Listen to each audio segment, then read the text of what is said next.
What's going on, and welcome back to another Acquire.Fi bi-weekly live stream, rocking every Tuesday and Thursday. Well, whatever time it is for you, early afternoon for us. Maybe it's your morning, maybe it's your evening, maybe it's the middle of the night. You just love us so damn much. You get up at 3 a.m. to watch us. Watch Andrew bust out some charts and hear us talk, give our thoughts on the latest and greatest news stories in this wild and never dull industry. How we doing Yeah, today? never a dull moment. Doing British better. It's nice to see that the heavy selling kind of stopped for the last couple of days here. But for the most part, I think we're still under the water here. Not quite out of the weeds.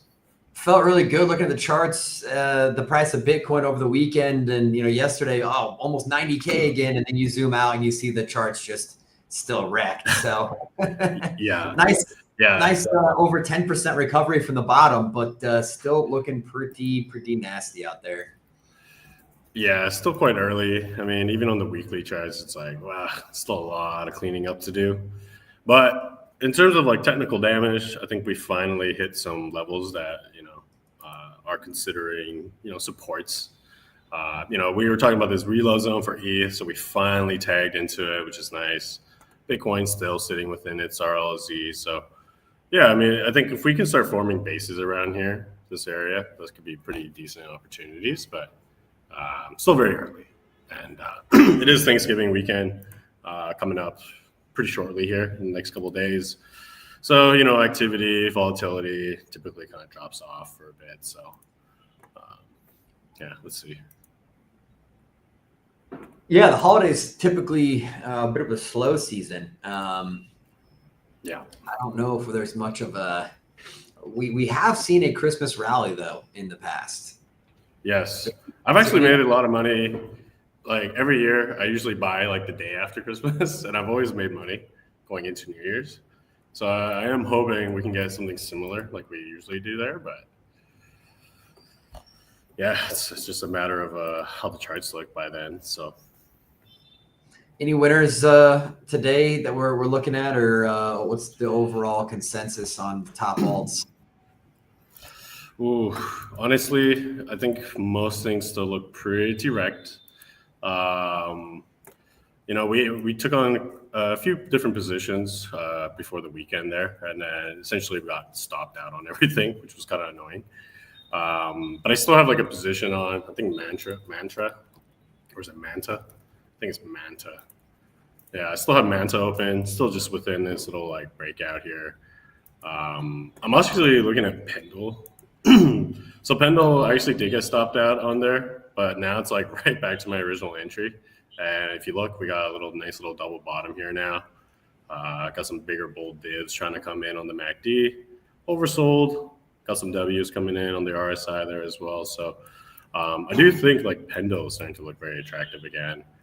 Just annoying that I got stopped out, so now I have to rebuy. That's his original entry. But yeah, I kind of like how that one was looking. Yeah, other than that, I'm still going very slow. I think until like Bitcoin ETH starts putting in bottoms, it's going to be a little bit of time before the alts can come back to life. But this is like an example, like, they wash my stops and then they bring it all the way back now. And I'm just like, it's so annoying. A lot of volatility and turbulence still going on. Yeah, a lot of back and forth. So I think it's still very early. Mostly just like V bottoms on a lot of these. So, V bottom recoveries always need to be like retested over time. So I think that's all we're kind of getting at the moment. So until yeah, so what's the outlook on Bitcoin? We bottomed there around 80K. Or what was the bottom on Bitcoin? Around 80? Yeah, it was about 80K there, which is cool because like if we're looking at this 88.6 level, it was pretty much just sitting right there. So nice little tag bounce. So obviously a lot of support, and bulls are still around this area. Now we're just kind of hovering above the 786. We're trying to see whether or not we want to form some kind of structure here. We still have this like potential bull div building in the MACD, but as you can see, still a long way to break this neckline. We are quite oversold, so that's a good sign. And all we're really missing here now is like that W. Once we get that double bottom, I think we have a trade setting up here. But until we get that, I think we're just like dead cat bouncing. After like relentless selling, like it's normal to see markets kind of just bounce back. So for now, I think while we're in this zone, just wait and see the price to curve back up like that, and then looking at the entry point of that W. But yeah, I think it's we're getting closer to some kind of pivot. I do like we're just kind of hovering around the RLZ. So just structure really, it's what we're missing there. And then same thing on Ethereum. It was nice, we talked about how I wanted to see this reload zone being tagged. It was cool to see that it tagged it and then pretty much just bounced right out of it.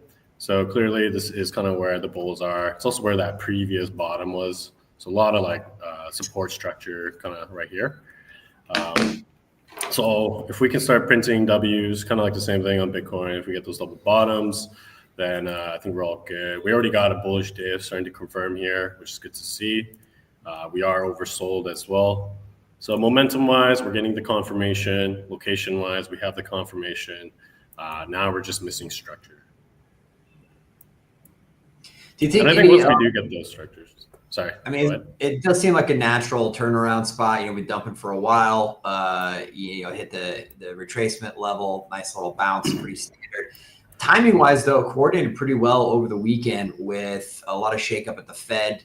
Trump, again, bashing JP, talking about who he's going to replace him with, talking about replacing him before May. And I can't remember what happened, what was said by JP or the Fed, but they basically... it sounds like the rate cut in December is a foregone conclusion now. Poly market rates flipping from like a 50-50. I think actually the no cut was up to like 56% at one point, maybe even higher. Now poly market's like 83%, 25 basis point cut. Do you think, is that a factor playing into this bounce right now? People getting bullish about the rate cuts again? They're getting positive news from the Fed there? Or is this just kind of a natural point to see a turnaround and a little bounce here? I think it's a combination of both. Like obviously having like rate cuts coming back, people are obviously happy about that. Mainly because like everybody was expecting no cuts. So the fact that it's starting to switch the narrative, obviously people are going to try to front run that. And then just naturally, like, after like this kind of like selling, it is normal to see, dead cat bounces. So I think it was just good timing on both sides there. Yeah, like even like equities got rinsed here, but as you can see, we're starting to kind of V bottom, dead cat bounce back. So really just have to wait. I think we're still very early. We got to wait to see some kind of structure like how we did back here. I see you get these nice little double bottoms. So until we start getting that, I think be cautious, go slow. We technically have weekly tops here right now. So, you know how weekly tops usually go. So equity markets might be a little bit of trouble. And if the equity starts tanking, then I think crypto can probably start getting smacked. What's the dollar looking like? What's Dixie looking like? Dollar's having trouble actually trying to break out of this range here. So we've tried to poke twice above here, and it just keeps getting rejected, it seems. So there's a bit of a wall of resistance here. But it is like a pretty big wide W, if you think about it. It's a big weekly W that's trying to confirm here. So US dollar does look bullish in that sense. So it's just slow consolidation, a bit of a back and forth range. VIX has pulled off, so a lot of that volatility has chilled out, which is good in over terms. In like the sell wise, I think a lot of stuff has been bouncing back. If you look at like the Mag 7s, all of those stocks are like doing pretty good again. Google's ripping to all-time highs here. So a little bit of a weird mixed bag of ups and downs. I just wish my altcoins would come back to life. No joke. I think we have to wait a little bit longer, maybe another 4 years. Yeah, maybe. Hopefully not. still waiting to see some more W's coming in on these indexes. So this is kind of like the V bottom that I was talking about. If we can start forming like proper M's and proper W's, then I do see, a chance for the markets to kind of rally back a bit. But again, still very early. Look at most of these alts, they're still kind of just bleeding slowly to the low side. I still believe we are going to have to, retest the pretty much bottom of all these tails eventually. It's kind of what it looks like it's trying to do. But if you get like ones that are like kind of like this, like Manta, where they are forming a base, forming double bottoms, those are going to be probably like the better bets in my opinion. So that's kind of what I'm risking on right now. Okay, nice. Yeah, I agree. I think Q1 we're gonna have to wait. I don't know how much of a alt season we're gonna get this year yet. I think very unlikely. Even next year is gonna be tough. We're gonna need to see we're gonna see a lot of catalysts come together all at the same time. Definitely still got a shot. Yeah. Not bearish on 26 yet, but got a lot of work to do. Yeah, definitely. I don't think they're going to make it easy either to like time the bottoms on these. I think what we might just see is like a lot of these like big V bottom type actions and then just like runaway markets. Making it very hard to time the bottom necessarily. So let's see what happens. We're coming into December pretty shortly here. Let's see if we can get a Christmas rally after Black Friday. Yeah. Find your high conviction plays, DCA in. If you believe 26 is going to be big, that's how you're going to get the best price there. It's going to be tough to time the bottom there. If they don't pump, if we don't get a pump in 26, then, hopefully pick some good ones that are going to be around for another 2 years before we start seeing the markets come back to life. Because as bad as these alts look now, they can still go down more. Yeah, dude, they can still technically go down another 90%. Not ideal, but it's just how the markets are. So, but if you're just buying like Bitcoin and ETH, then like you can just do some kind of dollar cost averaging plan. That could be something of interest. But yeah, how's the Jan barometer looking? Pretty much like we were supposed to see like a rally back, but we never actually got that rally back, which is quite unfortunate. So, I don't have an updated chart here. Let me see. No, we haven't taken a look at it in a while. Yeah, it's been a while.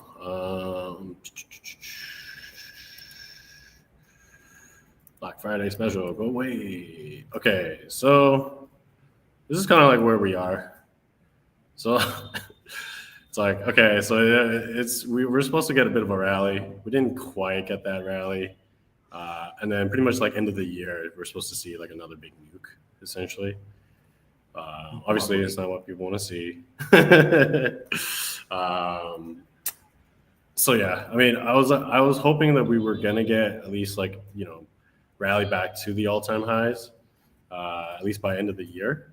I guess we still have like a month away, so just still time for the markets to climb back. But outside of that, I think like that was kind of it. I still believe in this like 4-year cycle. Like we've pretty much hit the 4-year mark.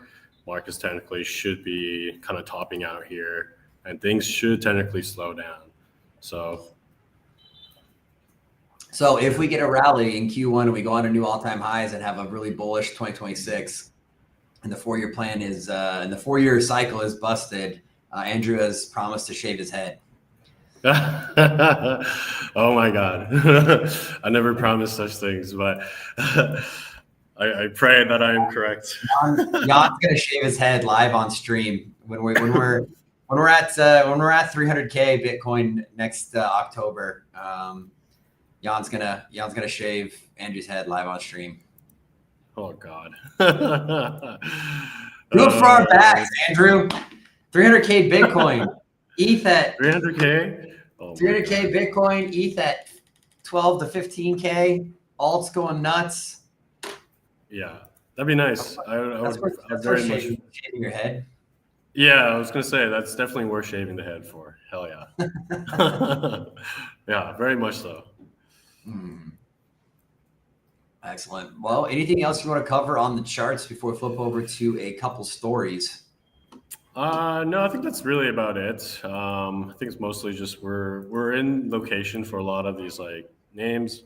just gotta wait for structure now at this point, and then no rush in anything really, and then expect the markets to kind of get slower during this Thanksgiving weekend. Fair enough. We'll hop over here to some stories. Where is the share screen button? I should know this by now. There we go. So yeah, one of the big stories we were looking at last week, the no change at one point. Where's our chart here? Yeah, no change was up to 76%. When was that? Back 5 days ago. 76% of people were saying no change. Now today, massive flip to 83%, 25 basis point decrease. Over the weekend here, CME Fed Watch tool showing him that massive flip. I can't remember what. Do you have any idea what caused this? I know I saw a few stories, but it was just the job numbers. Maybe it was the job numbers. Yeah, so Christopher Waller, I think, had a lot to do with it. Trump talking saying that he's going to be the next appointee, trashing JP again into last week, talking about how he's possibly going to pull him prior to May when Jerome Powell's supposed to be finishing his term. But I think maybe it was just here, Christopher Wallen, all the Christopher Wallen news.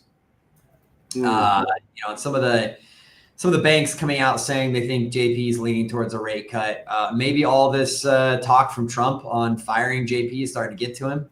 So he's not being more. Maybe they just want to put the bags a little harder. Who knows? But maybe they're trying to save Christmas. They're trying to save Christmas. JP decided not to be the Grinch. He's trying to be old Saint Nick, jolly old Saint Nick, giving us that rate cut. If he really wants to be a Santa Claus, he's going to come in here with a 50-point basis cut. Oh my God, that'd be insane. That might give us a nice little kick in the pants that we needed through the end of the year to kind of turn things around and get people excited again. Yeah, definitely. That definitely would. I think that would get people very off guard, and I think the markets would rally pretty good if we did get that 50 cut. But like they say, 1% chance. Yeah, $100 bet on 50-point basis decrease wins you $7,100. That's almost worth taking, man. I mean, even $20 is $8,500. Oh, I might need to make some prop bets here this weekend. Yeah, that's not bad. $100, like screw the bar tab. Put $100 in this. Well, I mean, hedge it. So come in here, bet. Oh no, that's not what I meant to do. $100 only wins you 120. Then you can come in your hedge. You're hedged that way. Bet your $20 here, you can win 1,400 if we get a 50 basis point cut. Bet $100. Hedge it with $100 on the 25 point cuts. You can win 48 cents for yourself. No, that's not bad. And you get airdrop points. It's a free bet, right? I mean, it's a free bet that can win you $1,400. Well, technically, you should be hedging it with the no decrease, no? Because if they don't do any changes, then you pretty much lose both bet. Yeah, but I don't think the math works out on that. What's the no change? What's a $100 bet here cost you? Yeah, $100. That's not bad. But then you're not guaranteed. I mean, there's no guarantee, but. Right. Yeah, you can do all three, but I think it's pretty safe. We're either going to get 25 basis point or a 50. I don't see us getting a no change at this point, but maybe. Interesting. I'm on the 25 bip side and no change. I think 50 is pretty wild. I don't think we will get 50 unless we saw a massive 30% cut in the market right now. But I think realistically 25 or no change is what I'm thinking. Well, you could bet your 20 here on the no change. You could bet 100 bet your 100 on the 25 basis point cuts. Then if you win the 25 base, if you get the easy win here, you win 48 cents. And you get the no cut, you're 20. What did that pay? You win like $25 or something like that. Yeah. Yeah, and you win $5. Yeah, it's not too bad. You $5. That's why I like the other bet better. So if you do the 125 basis point, you basically break even. But on the long shot, if you get the 50 basis points, that $20 is going to win you. You're in net $1,300. So, that's not bad. This is all the degens are doing out here right now. They're doing calculations on all this. So, I've actually never looked at the poly market too deeply, but yeah. I've never bet some decent on odds. poly market before. I would just look at stuff. I've never actually bet on anything. Well, Trump released the XT. What do we got? Any other fun ones out here? Maduro out. The Epstein one. Number of tweets between November 18th and 25th. Interesting. Yeah, there's so many wild bets. Jesus. Ukraine-Russia ceasefire. Sheriff. Oh, this one. Here we go. Fed share. Christopher Wall only 36%. Interesting. Well, Christmas only 4%. People are betting on burying Trump. Howard Lutnick, he's not getting any more. Stephen Mirren, Scott Bessent. Scott Bessent was probably leading a little while, not too long ago. Yeah, that's why I'm surprised. It's only 4% for him now. Huh. Yeah. What's $100 Scott Bessent on 2,100? Not bad. 20x. Stephen Mirren gets 23. 200 on, Well, that's the thing. You could almost bet $100. If you bet $100 on Mirren, Bessent, and Waller, even if Waller gets it, you're just, you only lose $25. Yeah. But if one of these other two guys gets it, looking real nice. Man, it's so much fun you can have on poly market. I see why people are doing this. Yeah, this is why people love sports betting. I see why they are printing money. Yeah. Nice. Well, outside of the big rate cut news, that was probably the top story here over the last few days was the big jump or the big flip in bets on the rate cut. The other biggest news here coming out, the big drama surrounding JP Morgan and MicroStrategy. So essentially, JP Morgan trying to manipulate the Bitcoin markets, shorting MSTR, getting a ton of backlash. People have been emptying out their JP Morgan bank accounts and closing down their bank accounts. They have been trying to pull a GameStop on the JP Morgan short on MSTR. They need to pump Bitcoin a little bit high. I think Bitcoin needs to close at like 91 or something like that to liquidate JP Morgan. But interesting story unfolding here. Nothing. Do you know what the size of the position is? I don't. There was a couple other stories here, but it really started unfolding on Friday, I believe it was.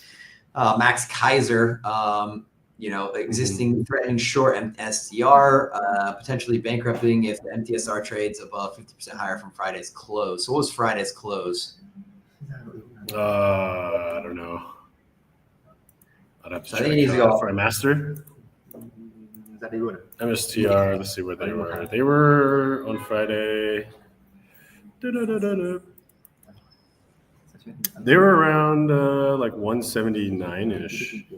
172 is kind of where they closed. So they got to pump away. So he's pump 50%. But if they could pump 50%, that would liquidate JP Morgan. And apparently,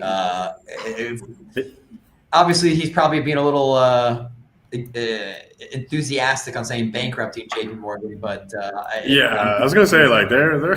I don't think they'd be that stupid to go all in, but I definitely can see a short squeeze. It's definitely possible.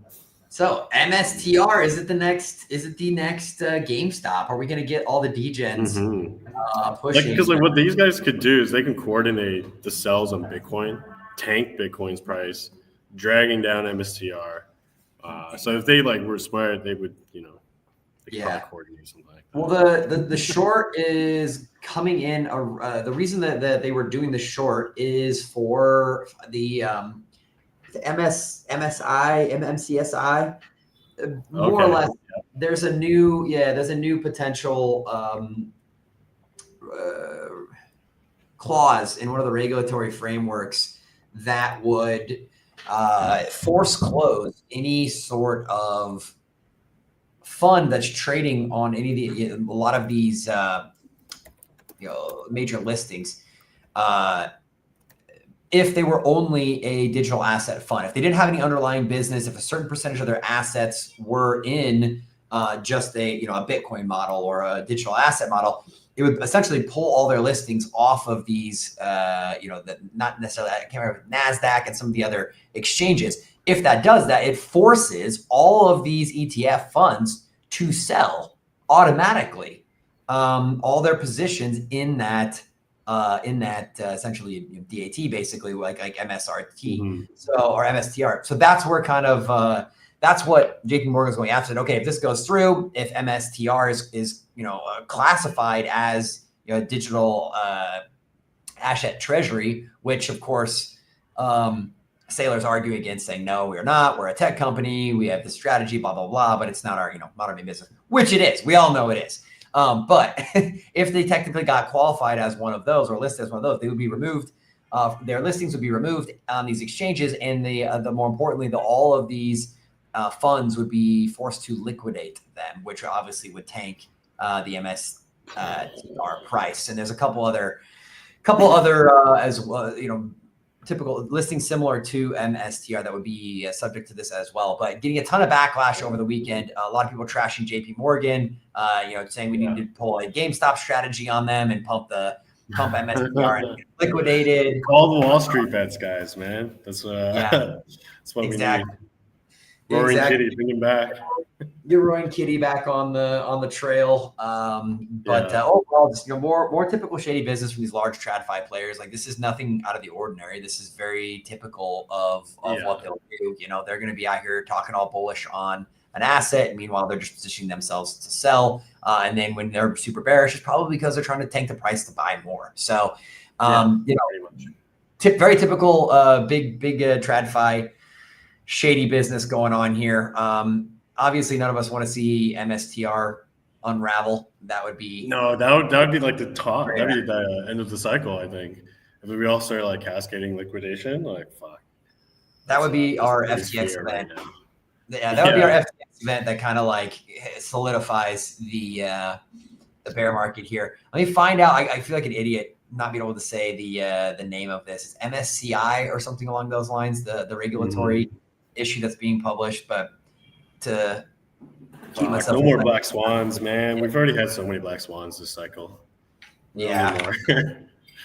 We'll get it here. But yeah, that was a massive one. SEC, no SEC filings. FINRA, no, where is it?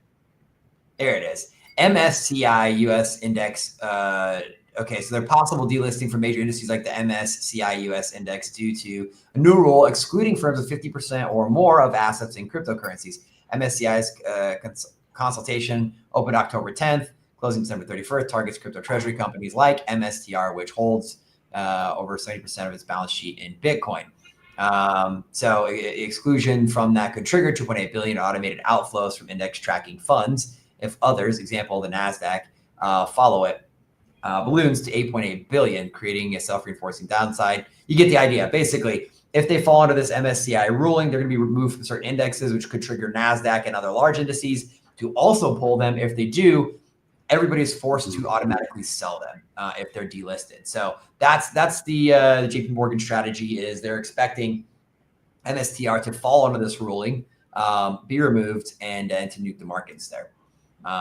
It could be one of those instances. If that happens, it's a temporary thing that even if it doesn't get enforced right away, where there's automatic selling, people will panic sell it. It could be just a strategic position for JP Morgan to push the price lower, capitalize on the short, and then buy a shitload of MicroStrategy and or Bitcoin in the process. I would imagine they would just buy Bitcoin. They just they buy spot, as much as they can. Yeah, exactly. So again, when we talk about being traders and why you got to be careful, these are the kind of plays the big fish are doing.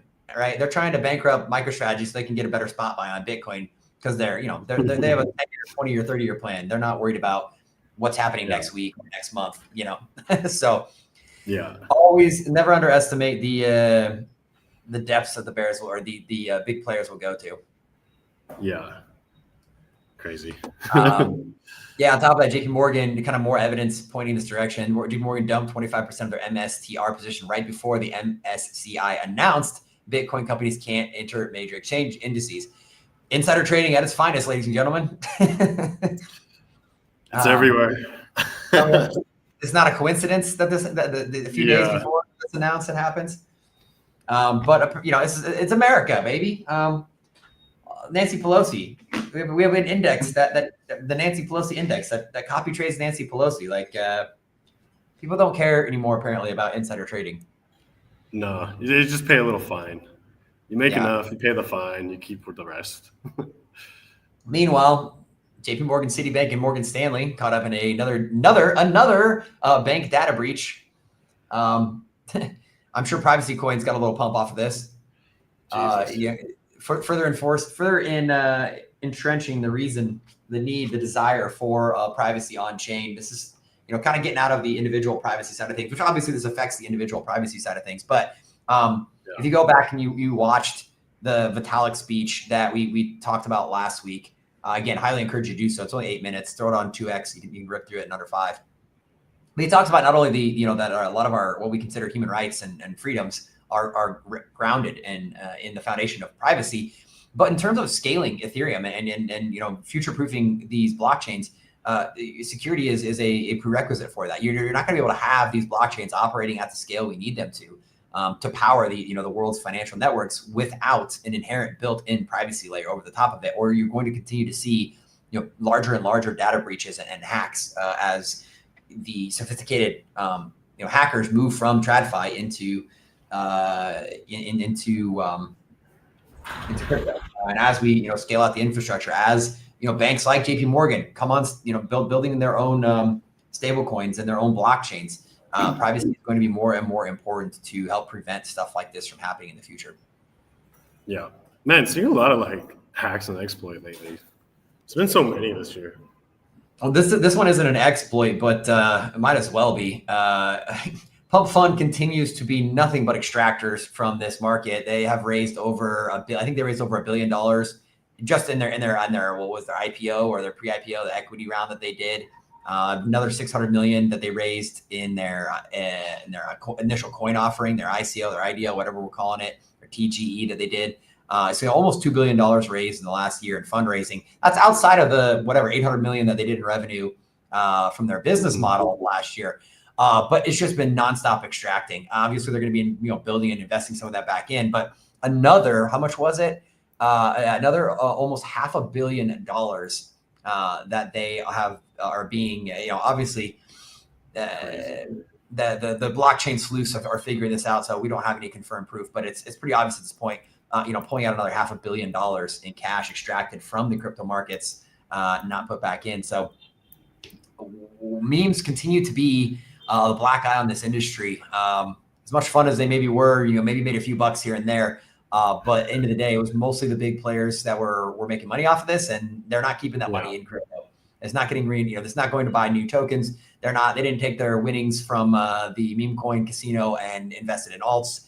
They took that and cashed that check right away at the bank. So they're kind of smart. I mean, I don't blame them. I agree. It's so bad. Yeah, you can't blame them for sure. But people that are still arguing for meme coins being the future, or whatever the fuck that Murad thinks, they are a net negative on this industry. Maybe that'll change someday, but I think memes are hopefully going to be going the way of NFTs at some point. It's hard to say. They just always come back.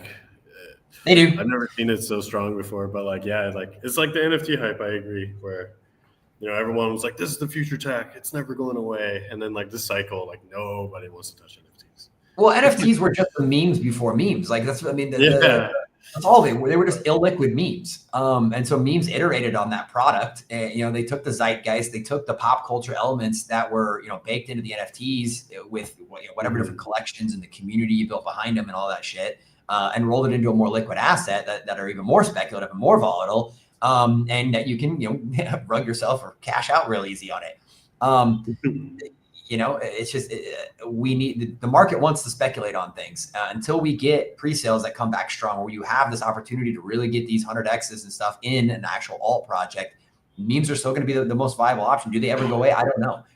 If we see a lot of liquidity coming back into this market, if we see retail come back in, I do think we'll see some of the memes come back. We have such a short memory in this industry. People, if there's money to be made, cash will flow there. Yeah. So a great example is like looking at Doge, for example, right? It's been around for ages. So something like that, where like if you can find the blue chips of the memes or whatever, for sure, those could be potential for sure. Yeah. And we'll get another dog season, cat season, fucking hat season, whatever. Again, we'll have a frog season, but hopefully, as the market matures, we'll get into more back, I guess real, utility, if you want to call the what happened in the pre-sale market utility. It's slightly less scammy than the memes. Yeah. But eventually when we get full RWA on board, where we have true digital assets and most of the traditional financial infrastructure is in blockchain. Some of these other products we talked to a company that wanted to tokenize their product recently, and at this point everybody on the team was like, no, don't, like it's market's not ready for it yet. Even if you can provide a stable yield, 8, 10, 15%, which beats a lot of traditional market assets, those type of investors aren't here en masse yet. So when you offer a yield-bearing product where you can have 8, 10%, there's not a demand for it. People want those, the people don't get out of bed for 10% a year anymore. Like they want 10% a month, That's just the reality of the market right now. So in the future, sure, when you have more traditional market investments that are looking for stable yield at 8 to 10% range, all of those RWA type of tokenization projects, obviously the model will change from where it's at now, but that will be viable at some point. It is not yet. Maybe the next cycle. I think the next cycle there'll be like a big push towards it, because like even like to the tail end of this cycle, it's like been the main talk, like even at our conferences, right? Like, so I definitely see this being like the main. It'll either be that or it'll be the gaming of this cycle, where last cycle gaming was like the future, and then it died. Yeah, metaverses too. Oh my god! Yeah, do people even remember metaverses? Next cycle, it'll just in the bear market, it'll build, the technology will grow, and then next cycle will be like we haven't heard mum from metaverse or gaming this cycle. Maybe next cycle, who knows? I still believe gaming. I'm still very long on gaming. It just makes too much sense. But hopefully RWA it doesn't pull the same move. Hopefully it is next cycle where RWA can really get its footing, because it is the sector with the single largest potential. I mean, it encompasses real estate, it encompasses tokenization of anything and everything, it encompasses all the equities markets around the world, which is the U.S. equities market's 90 trillion in and of itself, right? So there's an insane amount of money that can be onboarded into blockchain and digital assets via RWA. It definitely has the most potential of any sector, but will the technology get to the point? Will the markets mature enough to where we, even just the UX from a UX UI perspective, we know what DeFi tooling looks like. It's still terrible for the most part. So we've got a lot of growing to do yet. But if you're long in this industry, then it'll get here someday. So just a matter of time, really. Yeah, still very, very promising. What else do we got here? You can dive into this a little bit. Bitcoin volatility surging to 60, signaling a potential return to options-driven price action not seen since before the Bitcoin ETFs. I don't know. What does this mean to you as a trader? It means like volatility is coming back in. Maybe the market is preparing for more downside. So there might be people are loading up on their puts. Consider it like as an insurance play. Because like if you have a lot of like supply of Bitcoin, for example, and you're fearing like the market's gonna pull back and you don't want to sell any Bitcoins, then like what people will do is they'll buy puts and then use those options as like an insurance policy. So you still get to keep your spots open, and then anything that comes down, you can possibly get some profits on top of that, right? And then you never have to sell your position. So I think that's kind of what it's showing is like, okay, there's a lot more buying interest in these options. I don't know which direction they're buying in, but I would assume it's like buying more puts. I don't know if they're buying calls just yet. It's still pretty early, in my opinion. I would be looking towards puts as well. So yeah. So maybe the opposite of what Cointelegraph saying it's positioning for the next major rally, or it could be quite the opposite. Yeah, I never know. You never know. Yeah. Well, overall, not looking good. This is a bad sign on the macroeconomic picture here, not necessarily just for crypto, but for the markets overall. U.S. banks now sitting on almost $400 billion in unrealized losses as of quarter two 2025. If the JP Morgan short goes through or doesn't go through, gets liquidated, that could maybe that's the straw that breaks the camel's back on one of these. We've seen what happens in the past when we start to see banks going insolvent. It is not good for the markets. I think it was early this year or was it last year when we had two banks go belly up that caused a ton of turmoil in both the traditional and crypto markets. Yeah, it seems like every year there's like a few that go under. It's almost like the banks don't have sound financial policies. Yeah, which is wild to me. When they're charging 20% interest rates and shit, it's like, oh, okay, interesting. I think part of the problem is the lack of financial literacy in the U.S. Like most people you talk to, they don't understand that. I argue with an uncle back in the day. He's like, oh, I don't get Bitcoin. It's not. I can't touch it. It's not. It doesn't actually exist. It's just numbers on a computer somewhere. I'm like, yeah. So is the U.S. dollar. He's like, what do you mean? I can go to the bank and put. I'm like, 80% of all U.S. dollars in existence are numbers on a spreadsheet. They don't actually exist in reality. And the banks don't have lending reserves. Yeah, the banks don't have lending reserves anymore. They used to have you need this much money on your books in the bank to loan out this much money, and that kept going lower and lower and lower. Now it's literally pretty much zero. During COVID, they just got rid of it. They're like, all right, whatever, loan whatever you want, like create money. So banks, you don't even need the Fed to print anymore. Banks can print their own money through these the lack of these reserve ratios that are in there. So this is how we get into this kind of trouble. The whole fiat system is an absolute joke. But there's a story that came out. I need to do a little more research to talk on educate to not sound like an idiot when I'm talking about it. But essentially, and we kind of touched on this a few weeks back. One of the things the Genius Act is allowing to do or forcing to do is that all of the new stablecoins being created need to be backed 1-to-1 by U.S. Treasury bills, nothing else, not physical cash, not gold. They need to be by Treasury bills. So it is essentially, I'll pull up the story on Thursday. We can look at the actual numbers on it. But what it's doing is essentially forcing people to buy U.S. debt, which is one of the biggest issues that we've had recently, to the tune of in the immediate near future, how many billions and billions of dollars, I can't remember, but they're projecting the stablecoin market to be in, the tens of trillions at some point. Essentially, that's how they're going to try and save the U.S. dollar. Save the U.S. dollar. They're going to just basically kick the can down the road another 10 years. Yeah, I was going to say, they're just kicking the can down further.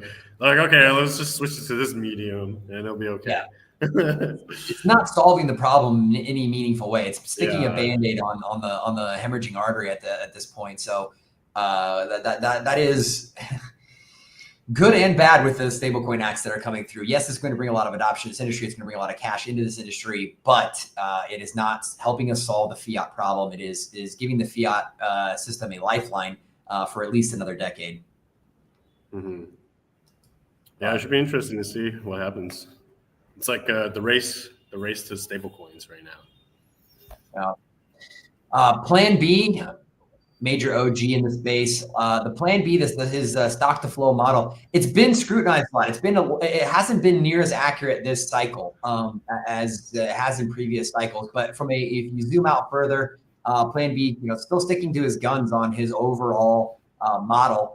Saying 2019 was projected for 100 billion, 5K Bitcoin.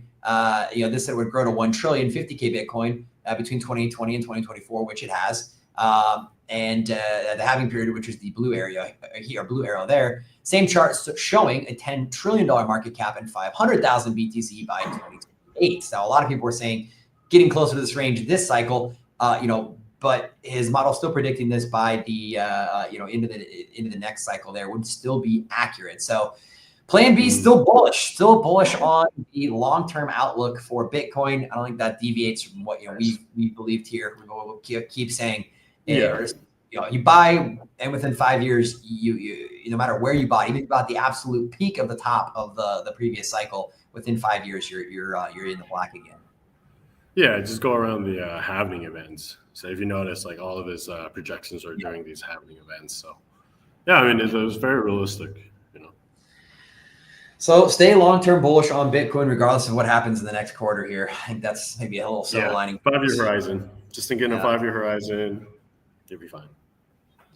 Well, the probably the third biggest story we saw over the weekend, the long-awaited launch of Monad. Monad launching yesterday, doing all right. You followed it a little more closely than I did. What are your? How do you think? What would you give them a rating on their launch here? A lot of people were giving them shit. I saw some great memes.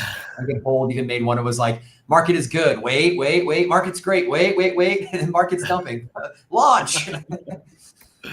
Yeah, I mean, like it didn't help that they were on like a lot of these like pre-markets, so people have been kind of trading these already, and so like the market was like kind of pricing in pretty low, and then obviously yesterday he launches and yeah, it has a pretty like weak launch. Initially came out like at like 1 cent or something. They try to rally it up to like 3 cents, and now it's just kind of flat again. It's hard to find like a good chart on TradingView for it, to be honest. It's like all the charts are kind of like weird. They got these weird candles, which I don't like. But yeah, we're sitting about 3 cents right now. It is trying to like form a bottom here. I don't know if am I sharing my screen yet? Not yet. No, go ahead. Okay. Let's remove that. Let's put that on there. There you go. So yeah, like you can see, like nice saucer bottom, right? Little big W's here, a lot of little W's. So I do think Monad is trying to put a bottom. Like this has been trading for already quite some time now. Like, you know, it's been around since June. I don't know how they got that price data. But like it was on pre-markets of like all the dexes and stuff like that. I don't know. These chart data are so weird on these. But yeah, I've been kind of looking at the Bybit chart here. But yeah, I mean, I think bottom wise, you know, this is kind of where you want to see the markets try to bottom here for this. Generally with me though, anytime we get these like new like tokens at launch, I'm always on the short side. I believe, you know, most people are going to be dumping their airdrop bags. So that should cause a bit of a sell pressure. They did try to pump it yesterday. Now it's just a matter of seeing if retail is still going to keep buying, which I don't think so. I think most retail have already bought in. So at this point, yeah, we'll see. But you're definitely at the bottom of the range. Well, yeah, we know the Monad guys and like what they're doing from a network perspective long term. But yeah, just tough markets. But you know, with a project that large, it's not like it's you know, micro cap alt trying to do their TG where you can just delay it and delay it and delay it. Like, you know, there's you know, investor deadlines, there's tech deadlines. You know, you have a whole team and you know, hundreds of millions of dollars behind a project. You can't, you know, once you kind of pick that hard launch date, you know, regardless of the markets, you got to stick to it. It's really hard to push those dates back. So, yeah, and they've been planning this for a while. Yeah, so. If they had the option, I'm sure they wouldn't have launched yesterday if they could have with the markets where they're at. But out of their hands, kind of at that point. Once you're talking about a project of this size. Yeah, exactly. And like, you know, people are gonna shit on airdrops no matter what. It's like, of course, if they don't make $1 million in airdrop, they're gonna like shit on. Good deal. Well, that's, I think, all we got here for today, but lots to follow up with on Thursday. On Thursday, we'll be back, talk a little bit more, see how the JP Morgan story is unfolding, take another look at what's going on with the rate cuts, maybe follow up on how Monad's doing. I'm sure there's, you know, I'm sure between now and Thursday, there's going to be 20 new breaking stories that happen. In the meantime, so we'll talk about those as well. We'll kind of see how this rally is unfolding. You know, do we continue upwards? Are we going to kind of start to form the right side of that W, or you know, we do see the markets falling back down over the next couple of days. But lots going on. There is, you know, peace talks going on between Russia and Ukraine, which could drastically affect the markets. I think that is due to have some resolution here later this week as well. So a lot going on the macro stage, a lot going on within crypto as well. Tune in on Thursday. We will cover all that and more, along with back with some more charts. Maybe we'll have a few buy options that are looking good as some of these charts develop, some of these setups develop, or maybe we'll be more of the same. Maybe back in the red and slow news week. But we'll chat more on Thursday. That's true. It's Thanksgiving on Thursday. We'll still be here. We are not in the U.S. We're not really doing anything crazy for Thanksgiving, so we will be live on Thursday, regardless of it being Thanksgiving in the U.S. If you're watching in the U.S., it'll be Wednesday night for you, middle of the night anyway. So maybe we'll give you something to watch the replay Thursday morning, so you can go and when your family is giving you shit about, oh, how's our Bitcoiner doing? You'll have some firepower to come at them with. Yeah, just think of it as like a Black Friday sale. That's right. That's right. Bitcoin was just front running the Black Friday sale. That's all it was. Pretty much. Pretty much. All right. Thanks everyone for tuning in. As always, please like, comment, subscribe. We're always open to requests for charting, requests for stories to cover. And until next time, thanks for tuning in. Catch you later. See you guys Thursday.